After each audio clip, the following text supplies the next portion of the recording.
Hey, what's going on, everybody? It's Chris with InsideTheU.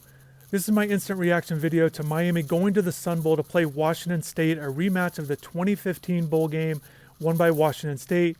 In this video, I want to talk about 5 players who immediately came to my mind, who I thought it'd be important to play well, see how they do, and also maybe jumpstart them for the 2022 season. I know many of you are curious, what kind of team is Washington State? Does this bowl game really matter? And all those kind of things. And I do think bowl games are important because, again, it gives your team momentum.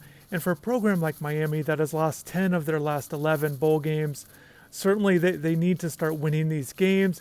And I do think that there is a potential to vault this team moving forward and have a good offseason. We saw this a few years ago when Miami in 2016 won that bowl game, snapped a streak where they had lost 6 in a row. They won that bowl game and then went on to that 2017 season where they started 10-0. So that was a 15-game winning streak, which included the bowl victory. So we have seen it recently, how important a bowl game can be. Even though it was not a high-tier bowl, it certainly propelled the team. And that next year, after winning that Russell Athletic Bowl, they went into the Orange Bowl the next season. So definitely good to see. Hopefully Miami will have one of those kind of impacts into next year. So just real quick about Washington State and Miami, really, both teams are 7-5 coming into it. Both teams finished second in their divisions in their respective conferences in the ACC and the Pac-12. And also there's a lot more similarities in terms of how these teams finished. You know, Miami won 6 of their last 7 games, whereas Washington State, after that 1-3 start, they won 6 of their last 8. They had a coaching change in the middle of the season, and they were able to kind of bounce back after that adversity. And Miami has certainly faced adversity with their coaching situation as well. Another thing that kind of stands out to me is kind of their style of play, kind of mirror each other as well in terms of both teams are better at throwing the ball, better passing offenses, as opposed to their rushing offenses. So I think that's a couple similarities in terms of how they got here to this point, and also just kind of what they're bringing to the table from an offensive standpoint. So as far as Washington State goes, they're second in the Pac-12 in passing, 8th in rushing, and in terms of where they are in total offense and total defense, they're right there in the middle at 7th apiece. So, there's some positives that Washington State has showed, and obviously, just like Miami, there's been some glaring weak spots as well. So both teams, again, looking for that positive momentum. And again, with Miami, I think there's 5 players that I'll be paying close attention to. I think it starts with quarterback Tyler Van Dyke. We've all seen him kind of grow as the season's gone along.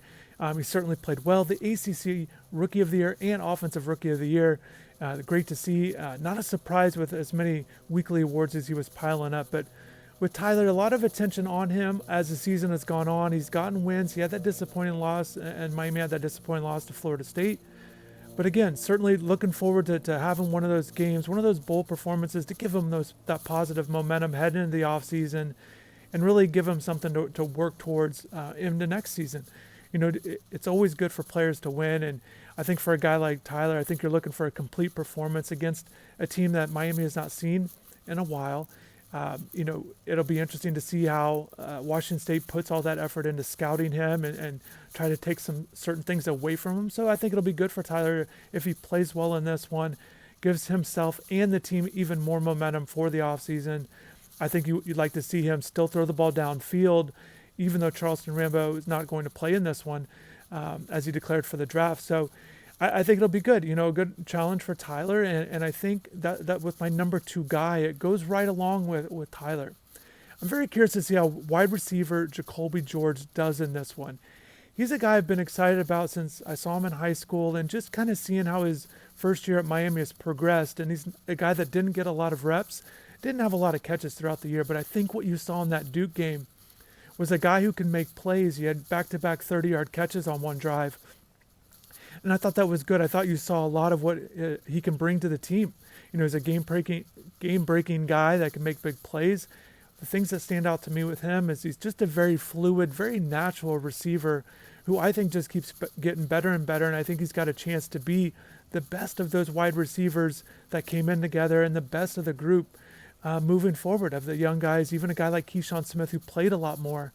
I think Jacoby George is one to certainly keep your eye on as he progresses. And I think in this bowl game, you'd like to see him maybe continue on how he finished against Duke or how he played against Duke. And maybe he's a guy, even if he doesn't get all those reps in the bowl game, but he can kind of build on that moving forward. And certainly I think he's a guy that anytime you go through your first year, you can kind of build on that moving forward. So I think if he could finish strong, it kind of reminds me maybe even a guy like a Herb Waters, if you guys remember how he broke out towards the end of the year and kind of how things really worked for him as a young player then moving forward. So maybe Jacoby George can have one of those, late season surges, and we'll see how he does in the bowl game.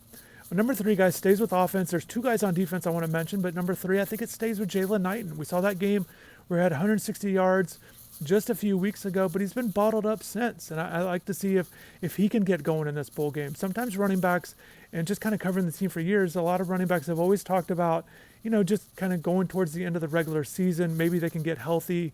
Maybe not, not that he was dealing with injuries, but just completely feeling closer to 100% because it's a lot of wear and tear on the body for a running back. So maybe these extra weeks leading up to the game can really propel a guy like Jaylen, who's certainly capable of making big plays. And I think it'd be very good for him. Again, you've got Don Chaney Jr., who's been out all year, just a guy that certainly would like to make that push for Jaylen next season. So Jaylen's looking for those good performances, kind of like a Tyler Van Dyke, those guys that get opportunities while others might be hurt. And you want to take advantage, keep yourself out in front on the depth chart and really prove that, or show that you deserve to be there. So I think it'd be good for Jaylen personally, and certainly for the offense. I think Miami, still needs to be able to run the ball moving forward. I think that'll be a goal in the offseason, and because it's not just about the total yards. I think their yards per carry has not been good. I think you guys have all seen there's been times those 3rd and short, 4th and shorts, just not being able to convert those as much as they would like in the running game.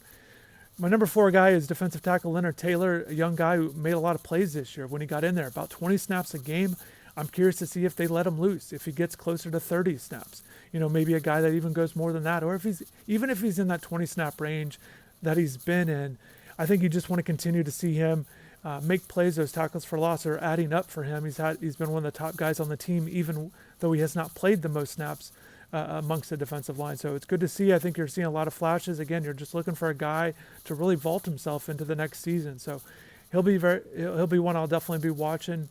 And then my number 5 guy is it's a little bit of a surprise, maybe a guy that you wouldn't really expect, but I am curious to see how cornerback Marcus Clark does. Marcus is a guy that wasn't expected to have the role that he has had throughout the year.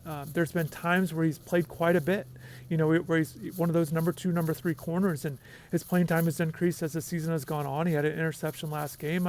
He's just a young guy that I'm a little curious to see maybe if he continues to improve, continues to show that he can be one of those top corners on a day or a week-to-week basis moving forward. So I think he's the guy that I'll be watching for in the bowl game as well. And certainly there's some other guys, young guys to watch for. We'll have plenty of more information on Washington State, what to expect.